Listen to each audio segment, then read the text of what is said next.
नमस्कार सांग मैंने सकाळु गाधे पाधे मुंडर टिके सिंदूर आ पादर टिके अलता लगे बाहरली ठाकुर पूजा पाइंका। तो जेहेतु आज पणा संक्रांति आम ओडिया नववर्ष तो मुझे भाविली आज मो घरे ठाकुर को स्थापना करी बोली।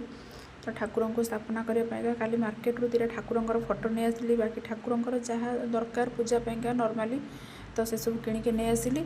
आज पूजा पाइंका बाहरली तो पूजा पाइंका प्रथम गंगा जल छेची देकी जो जगह ठाकुर को बसैबी से जगह प्रथम टे गंगा जल छेचिकी ठाकुर आस्थान पर ठाकुर को फोटो रखी पोछापोछि कर फोटो रखिली। फोटो रखी सारा पर तो जमी आम नॉर्मली पूजा करूँ तो सेमती पूजा कली फूल पानी चंदन धूप देकी पूजा करदेली। मत तो विशेष सेमती पूजा जना ना सांग मैंने तो जहाँ जमती जना मुझे ही पूजा करे।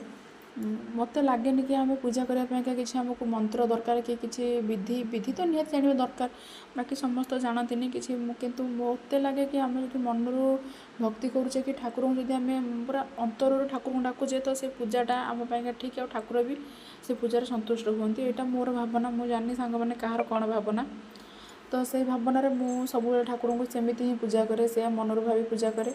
तो जहाँ जमती पूजा करी ठाकुर को क्षमा मागिदेली कि ठाकुर जहाँ भी भूल अच्छे मत क्षमा करदे कहीं ठाकुर जानते मत पूजा पाठ विशेष जना ना मंत्र जना ना मुझे केवल भक्ति ही पूजा करे। तो पूजा कर सारिकी जाकि द्वार मुहर टे कलश बसईदेली कलश बस सारी सूर्य देवता को टे पूजा कली।